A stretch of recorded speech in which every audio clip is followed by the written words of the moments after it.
The Chosin Reservoir, winter 1950. Temperatures are down to minus 30 degrees, and US Marines are fighting their way through snow, ice, and thousands of invading Chinese troops.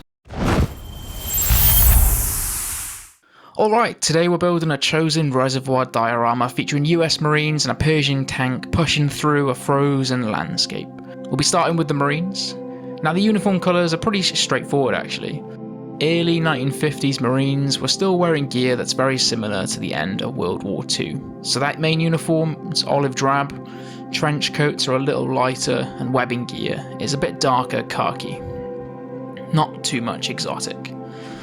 The boots are the brilliant old school boondocker boots left over from the Second World War, kind of like a light browny red leather. They have this really rugged look that I absolutely love.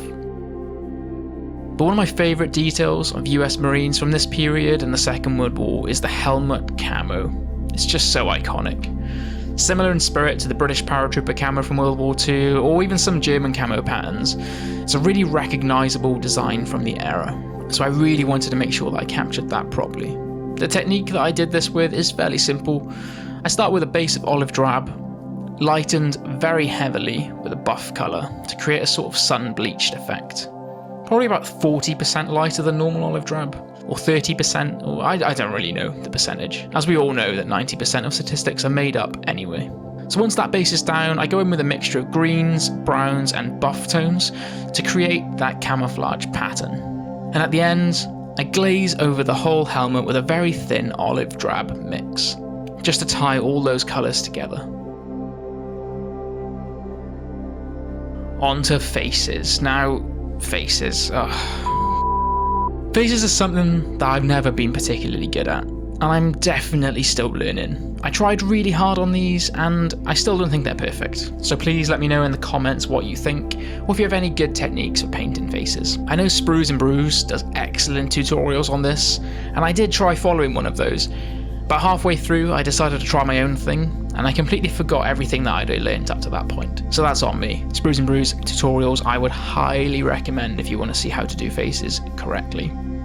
But the basic approach I went for was starting with a deep red base flesh colour, and then building up the lighter tones on raised areas and darker tones in the recesses. And then everything gets tied together with a light flesh highlight at the end. They're not terrible, I don't hate them, but they could have been better. And in future, I promise they will be. Back to the uniforms then, and to create a bit of weathering, I'm using this panel line pen that I got from Temu. I dip it into a bit of dark olive drab wash, and then run it into all the recesses of the figures. And this step really starts to bring out the definition in these kits. Then I add highlights using a buff and olive drab mix on all the raised edges. And once that's done, I apply Agrac's Earthshade from Citadel Paints to push shadows deeper into all the crevices. That really adds a lot of depth to the figures. All the weapons, I used a straight up gunmetal grey and wood on the wooden parts of especially the rifles, and just highlighted them with a bit of a chrome dry brush just to make them pop. Finally they get a clear coat, and then I add some subtle white frosting effect to simulate snow bleaching the uniforms. At Chosin Reservoir, the cold was just as deadly as the fighting. Weapons froze, vehicles struggled to start, and troops were battling temperatures that could drop below minus 30 degrees. And with that, I'd say that the US Marines uniforms have come together and they all looking pretty good. Before we go any further into the terrain, I do need to talk about the Pershing tank. I'm really happy with how this tank came out, and it's got its own full build video on the channel already. I spent a lot of time building and weathering it, and I'm really proud of how it turned out. So if you want to see the full process of building the tank itself, please go and check that video out, linked above. But maybe wait until the end of this video, because otherwise the algorithm will punish me and none of us will get nice things. With the figures ready, I can start building the terrain. So I'm using Sculptor Mold to create the basic ground texture. And the Chosin Reservoir region is very mountainous, but there's also lots of these frozen open plains where a lot of the fighting took place. So the idea here is to create a slightly uneven frozen surface with some rocky outcrops. I put the Pershing in first so I can press the track indentations into the ground, protecting both the model and the base with a bit of cling film. I do the same with the soldiers' feet. feet. What's a feet? We do the same with the soldier's feet. Pressing it into the sculptor mode to create the impression of steps worn through the snow. Using sculptor mode, then I add a few rocks to break up the terrain and give it some height variation. Okay, so once all that's dried, the base gets primed black, and I'm using Ultimate Primer for this, which I ordered online, and they actually sent me a little pack of Haribo with the order, which honestly might be the greatest customer service experience I've ever had. But I'd been filming for hours at this point, desperately needed some sugar, this got delivered, and I was just over the moon. I'm also no way at all affiliated with Ultimate products. I'm not affiliated with anyone, actually. For the rocks, I spray a lighter grey from above to do a slight zenithal highlight, simulating how natural light may hit the terrain. And this helps create instant depth before we even start painting the details. After that zenithal highlight, I use a bit of neutral grey and various grey tones just to create that depth on the rock face, coming down from above first with the lighter grey.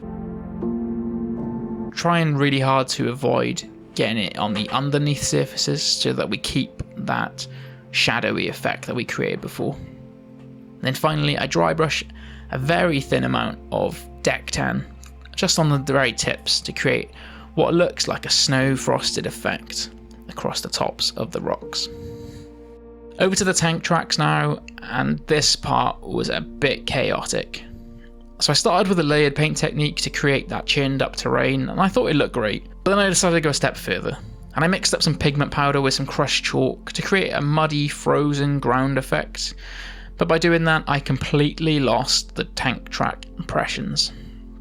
So naturally I tried putting the tank back down again to remake them, which absolutely did not work at all. So I solved the problem manually with an ice lolly stick, carving track lines across the ground, and they're not perfect, but honestly, tank tracks in churned mud, in my imagination, wouldn't be perfect either, and I'm actually quite happy with how this part of the model turned out. Onto the snow now, and I'm using 3 main snow products here, starting with AK Snow Paste.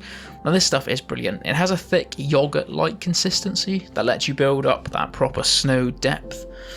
And that's important here because Chosin Reservoir, the Marines were fighting through extremely deep snow. So a bit about history here. The Battle of Chosin Reservoir took place during the Korean War in late 1950. UN forces, led primarily by the US Marines, but also including British Royal Marines and lots of other allied troops, were advancing deep into North Korea when they were suddenly surrounded by a massive Chinese force. What followed was one of the most brutal winter battles in modern history. Despite being heavily outnumbered and fighting in temperatures as low as -30 degrees, the UN forces managed to break out and withdraw in an organised fighting retreat. It became one of the most famous actions in US Marine Corps history, earning the troops who fought there the nickname the Frozen Chosin. I really wanted the figures and tank to feel embedded in that environment rather than just sitting on top of it, and I build up micro layers of snow around the figures and tank tracks, making sure that the snow piles naturally around them. Then I lightly dry brush some white onto the soldiers to help them blend into the scene. The Pershing gets a bit of a snow build up around the hull and fenders as well. Next I apply AK micro balloons, which are basically ultra fine snow powder, and this stuff is incredible. It seems to just stick on its own, and as you can see here, I tried knocking the base to see if it would fall off and it just stayed put, so I didn't even need any glue for it, which is just fantastic. It's got some insane surface tension going on. To finish things off, I just add some subtle weather into the snow, so using an off-white tone in the footprints and tank tracks, blending in a slightly dirty brown colour to simulate churned up snow and mud. Using that brown, you can see the paint naturally flowing into the snow texture with a capillary effect, creating some really nice realistic mud effects.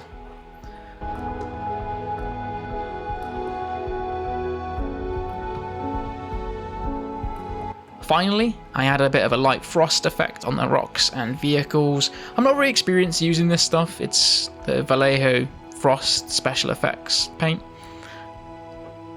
and I'm not really sure if it did anything in this scene, but I have used it once before and it creates some awesome frosty effects, so unfortunately I'm not sure it worked in this one, but do check it out if you're trying to create your own frozen effects.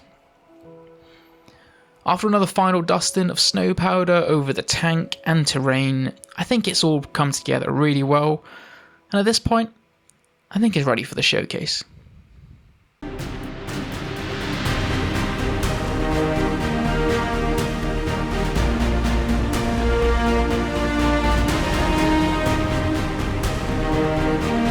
Alright, and with that, the Chosin Reservoir diorama is finished.